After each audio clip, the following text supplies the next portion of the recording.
தமிழ்நாடு காங்கிரஸ் கமிட்டியின் தலைவர் திரு செல்வ பெருந்தகை அவர்கள். சார் வணக்கம். வெளியுறவுத்துறை அமைச்சர் ஜெய்சங்கர் டெல்லியில செய்தியாளர்கள் சந்திப்புல தமிழ்நாடு அரசுக்கு தெரிந்துதான் கச்சத்தீவு தாரை வார்க்கப்பட்டது, இதுல காங்கிரசுக்கும் திமுகவுக்கும் தான் பொறுப்பு என்கிற வகையில பேசியிருக்கிறார். எப்படி பார்க்கிறீங்க? முதல்ல இந்த வெளியுறவுத்துறை அமைச்சர் ஜெய்சங்கர மேதகு குடியரசுத் தலைவர் அந்த அமைச்சர் பதவியில இருந்து விலக்கணும், டிஸ்மிஸ் பண்ணணும். அவரை ஒரு ரகசிய காப்பு பதவி பிரமாணம் எடுத்தவர், அரசியலமைப்பு சட்டத்தின் மீது நம்பிக்கை உள்ளவர். அவர் பதவி ஏற்கும் பொழுது அரசின் ரகசியங்களை நான் வெளியிட மாட்டேன் என்று பதவி ஏற்கிறார், சத்திய பிரமாணம் செய்கிறார். ஆனால் அந்த பதவியேற்றவுடன் இப்பொழுது தேர்தலுக்காக வாக்கு வங்கிகளுக்காக இப்படிப்பட்ட அத்துமீறலை, அரசியலமைப்பு சட்டத்தை மதிக்காமல் தன்னுடைய ரகசியங்களை வெளியிடுகிறார். இது ஒரு பாலிசி மேட்டர். எதற்காக கச்சத்தீவு கொடுக்கப்பட்டது, எதற்காக கடல் பரப்பை நாங்கள் விரிவாக்கம் செய்தோம், அன்னை இந்திரா காந்தி அவர்கள் ஒரு அடி எடுத்து வைக்கும் போது இந்த தேச நலனுக்காக தான் எடுத்து வைத்திருக்கிறார். இவர்கள்லாம் அரசியல்னா என்னன்னு தெரியாது, ஆட்சினா என்னன்னு தெரியாது. ஆனால் இன்னைக்கு கடல் பரப்பை விரிவாக்கம் செய்து உலகத்திலேயே எங்கும் இல்லாத மினரல்ஸ், அரிய வகை அற்புதங்கள், அரிய வகை விலை மதிக்க முடியாத வளங்கள் நம்முடைய கடற்பகுதியில் வந்திருக்கு. சாராபாய் விண்வெளி நிலையம்னு ஒன்று இருக்கு. அதெல்லாம் யார் கண்டுபிடிச்சது, எதுக்கு கொண்டு வந்தாங்க, அதனுடைய கண்டுபிடிப்புகள் என்னன்னு முதல்ல ஜெய்சங்கர் படிக்கணும், மோடி படிக்கணும். விஞ்ஞான ரீதியாக அன்னைக்கு நம்முடைய கடற்பரப்பை எதற்காக விரிவாக்கம் செய்தார்கள், கடற்பரப்பை விரிவாக்கம் செய்ததன் மூலம் தான் இன்னைக்கு நாம சேது சமுத்திர திட்டம்ன்றத ஒன்று பேசிட்டு இருக்கோம். அப்படி அந்த கடல் பரப்பை விரிவாக்கம் செய்யலன்னா சேது சமுத்திர திட்டத்தை பத்தி நம்ம பேசவே முடியாது. எந்த காலத்திலையும் அது கனவா தான் இருக்கும், நனவாகாது. எவ்வளவு பெரிய தீர்க்க தரிசி இந்திரா காந்தி இந்த நாட்டுடைய நலனுக்காகவும் இந்த நாட்டை பாதுகாப்பதற்காகவும் வெளிநாடுகளில் அயல் நாட்டு அச்சுறுத்தலை போக்குவதற்காகவும் எவ்வளவு திட்டங்களை தீட்டி இருக்கிறார். கச்சத்தீவுன்னு மேலோங்கி பார்க்க முடியாது, அது மேலோட்டமா பார்த்துட்டு தவிர்த்துட்டு போக முடியாது. அதுல எவ்வளவு ரகசியங்கள் இருக்கு. இந்த நாட்டு நலனுக்கு என்ன செஞ்சிருக்காரு அண்ணன் இந்திரா காந்தியினர் தான் பார்க்கணும். ஒரு பாலிசி மேட்டரை ஒரு தேர்தலுக்காக பொத்தாம் பொதுவாக வெளியில ஒரு வெளியுறவுத்துறை அமைச்சர் பேசுறாருன்னா இதை விட மானக்கேடு, வெக்கம் இந்த நாட்டுக்கு எதுவுமே கிடையாது. இந்த தேசத்தை தலைகுனிய வைக்கிறார். ஒருபோதும் இந்த வாக்குகளுக்காகவும் தேர்தலுக்காகவும் மோடி அவர்களும் பாஜக தலைவர்களும் இன்று வெளியுறவுத்துறை அமைச்சர் வெளியே வந்திருக்கிறார். இதெல்லாம் வன்மையாக கண்டிக்கத்தக்கது. மேதகு குடியரசுத் தலைவர் வெளியுறவுத்துறை அமைச்சர் ஜெய்சங்கரை உடனே பதவி நீக்கம் செய்ய வேண்டும். இதுதான் எங்களுடைய பார்வை. நாடாளுமன்ற தேர்தலுக்கான பரப்புரை தமிழ்நாட்டில் பரபரப்பா சென்று கொண்டிருக்கக்கூடிய நிலையில தமிழ்நாடு தொடர்புடைய அதுவும் கச்சத்தீவு விவகாரத்தில் ஒரு RTI மூலமா பெறப்பட்ட தகவலை தற்போது முன்வைப்பது என்பது அது தேர்தல் பரப்புரையாக எடுத்துக்கொள்ள முடியாதா? இல்ல, இது தேர்தலுக்காக தான் பேசுறார். ஒரு நான் கேட்கிறேங்க, மோடி 100 முறை கச்சத்தீவு நிட்டாரு. இங்க இருக்கிற அண்ணாமலை 100 முறை கச்சத்தீவு நிட்டாரு. புதுடெல்லியில இருக்க தலைவர் எல்லாம் கச்சத்தீவை பத்தி பல முறை பேசியிருக்காங்க. இப்ப மீண்டும் எதற்கு அதையே பேசுறாங்கன்னா தேர்தல் வாக்கு.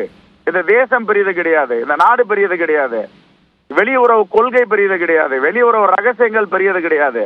ஆனால் இவர்களுக்கு இந்த வாக்குகளை குறுக்கு வழியிலே பெற வேண்டும், உண்மைக்கு புறம்பான செய்தியை பரப்ப வேண்டும்.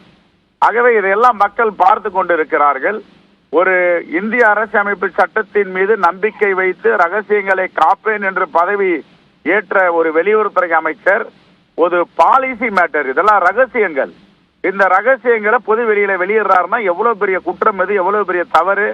ஆகையால் நாங்கள் நியூஸ் 18 தொலைக்காட்சி மூலமாக கேட்டுக்கொள்வதெல்லாம் குடியரசுத் தலைவர் மேதகு ஜனாதிபதி உடனே வெளியுறவுத்துறை அமைச்சர் ஜெய்சங்கரை டிஸ்மிஸ் செய்ய வேண்டும். நன்றி. மிக்க நன்றி திரு செல்வ பெருந்தகை. இணைப்பில் உங்களுடைய கருத்துக்களை பகிர்ந்து கொண்டமைக்கு நன்றி. நம்மோடு தொலைபேசி வாயிலாக இணைந்திருக்கிறார் திமுக அமைப்பு செயலாளர் திரு RS பாரதி அவர்கள். சார் வணக்கம். தமிழ்நாடு அரசுக்கு தெரிந்துதான் கச்சத்தீவு தாரை வார்க்கப்பட்டது, இதுல திமுகவுக்கு தான் முக்கிய பொறுப்பு, காங்கிரஸோடு இணைந்து திமுக கச்சத்தீவை தாரை வார்த்தது அப்படிங்கிற வகையிலான ஒரு செய்தியாளர் சந்திப்பை ஜெய்சங்கர் நிகழ்த்தி இருக்கிறார். எப்படி பார்க்கிறீங்க? இது சமகாலத்தில் வடிகட்டிய பொய்யை மூலதனமாக வைத்து மோடியினுடைய கட்சிக்காரர்கள் பிரச்சாரம் செய்வதென்று முடிவெடுத்து விட்டார்கள். 10 ஆண்டு காலம் இவர்களால் ஒன்றும் செய்ய முடியாத காரணத்தினால் பொய் பிரச்சாரத்தின் மூலமாக அவர்கள் மக்களுடைய கவனத்தை திசை திருப்பலாம் என்று நினைக்கின்றார்கள். கச்சத்தீவு பிரச்சனை பொறுத்த மட்டிலும் திமுக ஆட்சியில் இருந்த காலத்தில் 1974 கடுமையான கண்டித்து சட்டமன்றத்தில் தீர்மானம் நிறைவேற்றியது. இது குறித்து எங்களுடைய முன்னாள் தலைவர் கலைஞர் அவர்கள் பல முறை விளக்கம் அளித்து விட்டார். ஆனாலும் அதாவது தூங்குறவர்களை எழுப்பிடலாம், தூங்குறவர்களுக்கும் நடிக்கிறவர்களும் எழுப்ப முடியாது. ஆக இவர்கள் ஒரு பொய்யை திட்டமிட்டு தொடர்ந்து சொல்லிக் கொண்டிருக்கிறார்கள். 50 ஆண்டுகளுக்கு முன்னால் ஆட்சியில் இருந்த நாங்கள் செய்ததாக சொல்கிறார்களே, அதற்கு பின்னால் 16 வருடம் பிஜேபி ஆட்சியில் இருந்தது அல்லவா?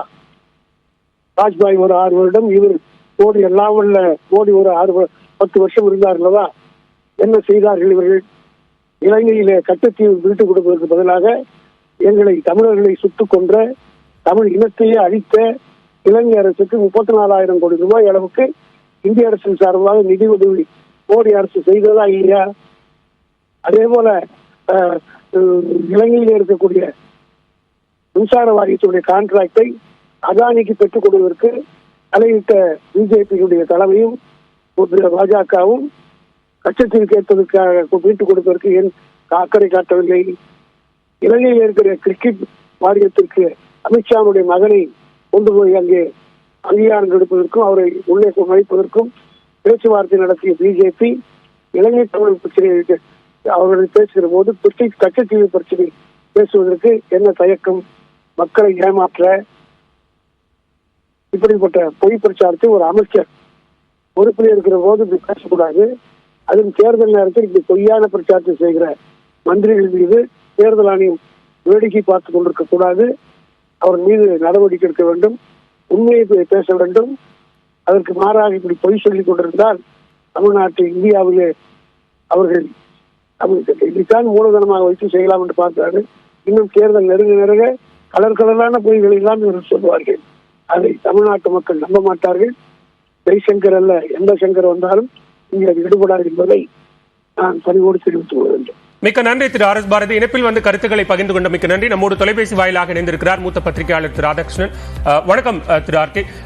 வணக்கம். ஜெய்சங்கருடைய பத்திரிகையாளர் சந்திப்பு கச்சத்தீவு உடன்பாட்டிற்கு ஒரு வருடத்திற்கு முன்னதாகவே அப்போதைய முதலமைச்சர் கருணாநிதியுடன் மத்திய வெளியுறவு செயலர் ஆலோசனை நடத்திவிட்டார்.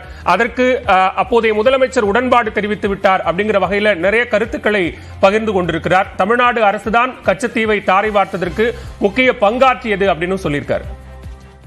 இங்க கச்சத்தீவு விடுங்க, பாகிஸ்தானுக்கு எதுக்கு தண்ணி கொடுக்குறேன்னு நான் ரைஸ் பண்ண இந்த ஆள் என்ன பண்ண போறாரு? ஒரு வெளியுறவுத்துறை அமைச்சர் எவ்வளவோ நுட்பங்கள் இருக்கின்ற ஒரு வெளியுறவு கொள்கைகளில் இல்லை என்றால் வெளியுறவு அந்த பந்தங்களில் வருகின்ற பிரச்சனைகளை உணராமல் வாய்க்கு வந்தபடி தேர்தலுக்காக சில ஓட்டுகளுக்காக இப்படி பேசி வருவது எவ்வளவு கொச்சையான விஷயமா இருக்கிறது. வெஸ்ட் ஃப்ளோயிங் ரிவர்ஸ் எல்லாம் பாகிஸ்தானுக்கு போய் கொண்டிருக்கு. தண்ணி ஏன்டா கொடுக்குறேன்னு உன்னுடைய பதில் என்ன நான் கேட்கிறேன். அதே மாதிரி எவ்வளவோ நூத்துக்கணக்கான என்கிளேவ்ஸ், பங்களாதேஷில் இருக்கிற என்கிளேவ்ஸ் எல்லாம் நீ கொடுத்துட்டு காங்கிரஸ் ஒரு கேள்வி எழுப்பிடுவாங்கன்னா அதுக்கு அதனுடைய பதில் என்ன? சரி, கச்சத்தீவு கொடுத்தாச்சு, கருணாநிதி ஆயோகன்னு வச்சுக்கலாம், காங்கிரஸ் ஆயோகனுங்க. 10 வருஷமா என்னையா பண்ணிட்டு இருந்தீங்க? 10 வருஷமா ஆட்சியில் நீங்க தானே இருந்தீங்க. எத்தனை தூரம் ஆகும்? ராமேஸ்வரம் இதுல இருந்த மண்டபம்ல இருந்து ஒரு 2 கோஸ்ட்கார்டு படகை அனுப்பிச்சு அந்த கச்சத்தீவை மீட்கிறதுக்கு உனக்கு எவ்வளவு டைம் ஆகும்னு கேட்கிறேன். வாய்க்கு வந்தபடி ஒரு தேர்தலுக்கு முன்னால பேசுறது இது நிச்சயமாக இலங்கை இந்தியா பந்தத்துக்கு பெரிய ஒரு வேட்டு வைக்கிற மாதிரியான பேசிக் கொண்டிருக்கிறார்கள். இந்தியா இறையாண்மைக்கு எதிராக பேசிக் கொண்டிருக்கிறார்கள். இந்தியா செக்யூரிட்டி கன்சர்னுக்கு எதிராக பேசிக் கொண்டிருக்கிறார்கள். 3 நாள் முன்னாடிதான் இப்ப சைனா அங்க இப்ப ஹம்பன் தோட்டாவுக்கும் இன்ஃப்ராஸ்ட்ரக்சருக்கும் புது ஒப்பந்தங்கள் போட்டிருக்கான். அதே மாதிரி தான் இப்ப மாலத்தீவினுடைய அந்த கம்ப்ளீட்டா இந்தியா மாலத்தீவு உறவுகளை கெடுத்ததுக்கு கம்ப்ளீட்டாக இந்த அரசு பொறுப்பேற்க வேண்டும். அதன் பிறகுதான் சைனா அங்கேயும் போயிட்டு ஒரு டிஃபென்ஸ் கோஆபரேஷன் எக்ரிமெண்ட் போட்டிருக்கான். இத பெரிய அதாவது ஒரு தேர்தலுக்காக சில ஓட்டுகளுக்காக இந்தியாவினுடைய செக்யூரிட்டியை தாரை வாக்குன்ற ஒரு வெளியுறவுத்துறை அமைச்சர், அதற்கு துணை போகின்ற ஒரு பிரதமர் இதுதான் என் வாழ்க்கையில முதல் முறையாக பார்க்கிறேன். என்னுடைய என்டையர் லைஃப்ல இந்த மாதிரியான இந்தியாவுக்கு துரோகம் செய்கின்ற 2 நபர்களை பார்த்தது கிடையாது. மிக்க நன்றி திரு ஆர்கே. இணைப்பில் உங்களுடைய கருத்துக்களை பகிர்ந்து கொண்டமைக்கு நன்றி.